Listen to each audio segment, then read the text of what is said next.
الرحمن الرحیم السلام علیکم۔ اس آڈیو میں ہم شان حبیب الرحمن من آیت القرآن کو آگے کنٹینیو کریں گے، اور یہ آج اس کی آخری آڈیو ہوگی کیونکہ کتاب ختم ہو رہی ہے۔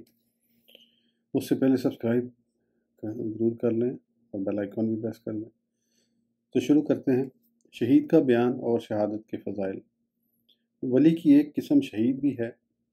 شہید کے فضائل گویا اولیاء ہیں، اور اولیاء اللہ کی مدح سرائی حضور سید الانبیاء صلی اللہ علیہ وآلہ وسلم کی نعت خوانی ہے۔ اسی لیے ہم اس کی تحقیق کچھ عرض کرتے ہیں۔ شہید کے معنی۔ لغت میں شہید کے معنی گواہ یا حاضر یا موجود ہیں، مگر شریعت میں اکثر شہید اسے کہا جاتا ہے جو ظلماً قتل ہو۔ اس مظلوم کو شہید کہنے کی چند وجہ ہیں۔ ایک یہ کہ قیامت کے دن ساری امت مصطفیٰ علیہ السلام پچھلے انبیاء کرام کے حق میں گواہی دے گی، جبکہ ان کی امتیں عرض کریں گی کہ مولا ہم تک تیرے احکام نہ پہنچے، ہم ایمان کیسے لے آتے۔ انبیاء کرام عرض کریں گے کہ مولا ہم نے تبلیغ کر دی تھی، ان بدبختوں نے نہ مانا۔ اس کی گواہی امت مصطفیٰ علیہ السلام دے گی۔ گویا گواہ دو طرح کے ہوتے ہیں، ایک مدعی کا تجویز کردہ، دوسرا سرکاری گواہ۔ تو گویا عام مسلمان انبیاء کرام کے اپنے گواہ ہوں گے اور شہدائے عظام سرکاری گواہ، اسی لیے انہیں شہید یعنی سرکاری گواہ کہا جاتا ہے۔ نیز توحید کی گواہی سارے مسلمان دیتے ہیں۔ کوئی قول کوئی فعل سے کلمہ پڑھنا بھی توحید کی گواہی ہے، اور روزہ، نماز، حج، زکوٰۃ فعلی گواہی، لیکن شہید اپنے خون سے توحید کی گواہی دیتا ہے، لہٰذا اس کی گواہی تمام گواہیوں سے اعلیٰ ہے، اس لیے یہ کامل گواہ ہوا۔ اسی وجہ سے اسے معخون کے دفن کرتے ہیں کہ گواہی گواہ کے ساتھ جائے۔ دوسرے یہ کہ کوئی شخص قیامت سے پہلے جزا کے لیے جنت میں نہیں جا سکتا۔ حضرت آدم علیہ السلام کا وہاں رہنا یا حضور علیہ السلام کا معراج میں وہاں تشریف لے جانا جزائے اعمال کے لیے نہ تھا۔ نیک مردوں کی قبر میں جنت کی کھڑکی کھل جاتی ہے، جس سے وہاں کی ہوا آتی ہے اور مردہ اسے دیکھتا ہے، مگر وہاں داخل نہیں ہو سکتا۔ صرف شہداء وہ ہیں جن کی روحیں سبز پرندوں کے جسم میں وہاں جاتی اور وہاں کے رزق کھاتی ہیں۔ حدیث و قرآن۔ اس لیے انہیں شہید کہا جاتا ہے، یعنی قیامت سے پہلے جنت میں موجود ہو جانے والا۔ تیسرے یہ کہ شہید کو بارگاہ الہی میں حاضر کر کے دریافت کیا جاتا ہے کہ کچھ تمنا ہے تو کہو۔ وہ عرض کرتا ہے کہ پھر شہادت کے لیے دنیا میں واپس کیا جاؤں تاکہ اسی گرم ریت اور زخم و قتل کی لذت پھر پاؤں۔ ارشاد ہوتا ہے کہ ہمارے یہاں امتحان کے بعد امتحان نہیں لیا جاتا، اس لیے اسے شہید کہتے ہیں، یعنی بارگاہ الہی میں حاضر۔ شہادت کی قسمیں۔ شہادت کی دو قسمیں ہیں، حقیقی اور حکمی۔ شہادت حقیقی تو وہ بیان کر دی گئی، یعنی ظلماً مارا جانا اور قاتل پر دیت واجب نہ ہو۔ شہادت حکمی یہ ہے کہ ظلماً قتل نہ ہو، بلکہ رب تعالیٰ بروز قیامت اسے زمرہ شہداء میں اٹھائے۔ روایات میں آیا ہے کہ جو عورت سچا خانے میں مر جائے شہید ہے، دب کر، جل کر، ڈوب کر مر جانے والا شہید، طاعون میں صابر، طالب علم وغیرہ شہید ہیں۔ یہ سب شہید حکمی ہیں۔ ان کی بہت سی قسمیں ہیں۔ اگر یہ تمام اقسام دیکھنا ہوں تو ہماری تفسیر نعیمی 2 پارہ ملاحظہ کرو۔ شہادت حقیقی کی بھی 2 قسمیں ہیں، شہادت فقہی اور غیر فقہی۔ شہادت فقہی یہ ہے مسلمان عاقل بالغ ظلماً اس طرح قتل ہو کہ زخمی ہو کر کوئی دنیاوی نفع حاصل نہ کر سکے، نہ تو علاج کرا سکے، نہ کچھ کھا پی سکے، نہ سایہ لے سکے، اور نہ تا وقت نماز ہوش و حواس کے ساتھ زندہ رہے۔ اس کا حکم یہ ہے کہ نہ اس کو غسل دیا جائے، نہ کفن، انہی خون آلود کپڑوں میں دفن کر دیا جائے۔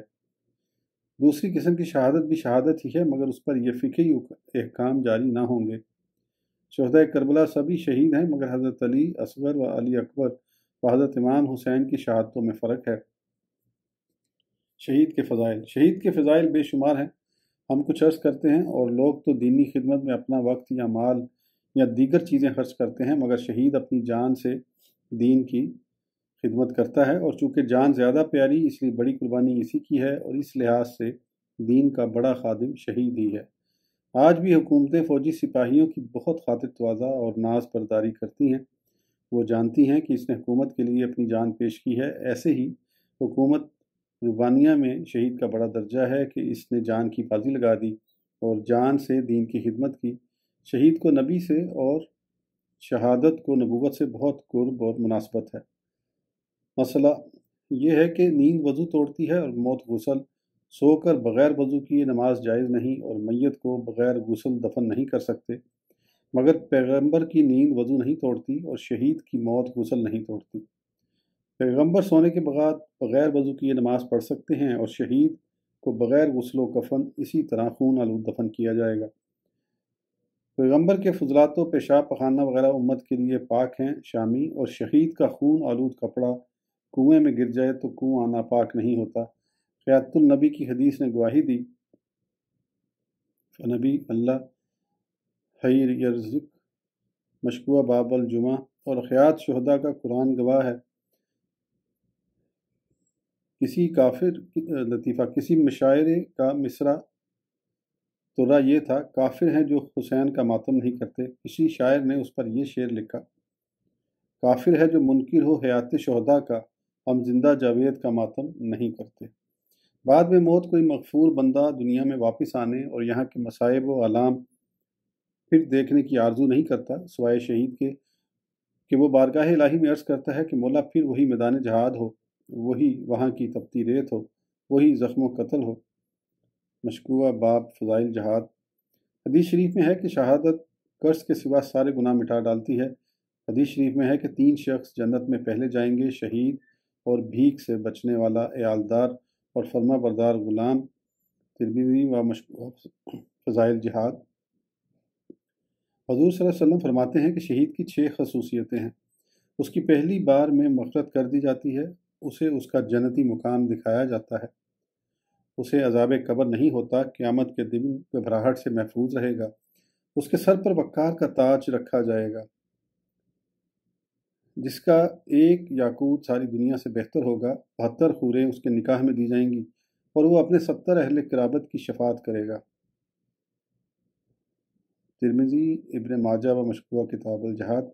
حضور صلی اللہ علیہ وسلم فرماتے ہیں، 2 قطرے اور 2 قدموں کے نشان خدا کو بڑے پیارے ہیں، ایک آنسو کا قطرہ جو خوف الہی میں بہے، دوسرے اس قدم کا نشان جو خدا کا فریضہ ادا کرنے کے لیے چلے۔ حضور علیہ السلام فرماتے ہیں کہ تلوار شہید کی خطائیں مٹا دیتی ہے، اور قیامت میں اس اختیار دیا جائے گا کہ جس دروازے سے چاہے جنت میں جائے۔ دارمی و شکوہ۔ حضور علیہ السلام فرماتے ہیں کہ شہید کو موت کی اتنی تکلیف ہوتی ہے جیسے کسی کے چونڈی کے کاٹنے کی۔ سید الشہداء کون ہے؟ حضور علیہ السلام کے باغ میں ہر پھول کا رنگ و بوجدہ ہے۔ خلفائے راشدین، امام حسین علیہ السلام، امیر حمزہ رضی اللہ تعالیٰ عنہم اجمعین، سبھی مختلف معنی سے سید الشہداء ہیں۔ صدیق اکبر اس لحاظ سے کہ ان کی وفات حضور علیہ السلام کی وفات کا نمونہ ہے۔ حضور علیہ السلام کی وفات خیبر والے زہر سے، صدیق اکبر کی وفات مار غار کے زہر سے کہ اس وقت اس شام کا زہر لوٹ آیا تھا اور اس سے آپ کی وفات ہوئی۔ حضور علیہ السلام کی وفات کے وقت گھر میں روشنی کے لیے تیل نہیں، اور صدیق اکبر کے گھر میں کفن کے لیے کپڑا نہیں۔ غرض یہ کہ ثانی اثنین کا ہر طرح ظہور ہے۔ حضرت عمر فاروق اس لحاظ سے سید الشہداء ہیں کہ مدینہ طیبہ کی زمین، مسجد نبوی شریف، حضور علیہ السلام کا مصلی اور نماز فجر میں مشغولیت، اور عین اسی حالت شہادت، پھر روضہ پاک میں دفن، اتنے صفات کسی میں جمع نہیں ہوئے۔ حضرت عثمان غنی رضی اللہ تعالیٰ عنہ اس لیے سید الشہداء ہیں کہ مدینہ کی زمین، قرآن کی تلاوت اور خون کا پہلا قطرہ قرآن پاک کی اس آیت پر گرنا۔ ایسا اس کی زیر زبر نہیں ہے تو میں اس کو نہیں پڑھ سکتا۔ الایا پھر صابر ایسے کہ بوقت قتل قاتل کا مقابلہ تو کیا، اپنے بچاؤ کے لیے ہاتھ بھی نہ اٹھایا، بلکہ سب کو مقابلے سے منع فرمایا تاکہ میری وجہ سے مدینہ کی زمین خون سے رنگین نہ ہو۔ حضرت امام حسین علیہ السلام اس لیے سید الشہداء ہیں کہ از آدم تائیں آدم کسی نے ان کی سی مصیبتیں نہ اٹھائیں۔ کربلا کے میدان میں وہ غازی بھی تھے، پردیسی مسافر بھی اور مہاجر بھی، 3 دن کے متواتر روزہ دار بھی، بچوں اور گھر بار کو راہ الہی میں لٹانے والے بھی، اور انوکھے نمازی بھی کہ عین نماز میں شہید ہوئے۔ چونکہ حضور علیہ السلام نے فرمایا تھا کہ حسن و حسنین علیہ السلام جوانان جنت کے سردار، اور چاہیے یہ کہ سردار سارے ماتحتوں سے زیادہ باکمال ہوں۔ اس سے پہلے بظاہر حضرت حسین مہاجر نہ تھے، نہ مجاہد، نہ غازی۔ اگر اسی حالت میں ان کے سر پر سرداری کا امامہ باندھ دیا جاتا تو ممکن تھا کہ کوئی جنتی سمجھتا کہ ہمارے سردار ہیں، ان میں فلاں کمال نہیں۔ مرضی الہی تھی کہ ایک کربلا میں سارے منازل طے کر دیے جائیں۔ آپ کا حرف بس نرالا ہے، نہ آپ جیسا کوئی نمازی گزرا، نہ روزے دار، نہ غازی، اور نہ ایسا جاسوس، اور نہ ایسا جلوس کسی کا نکلا۔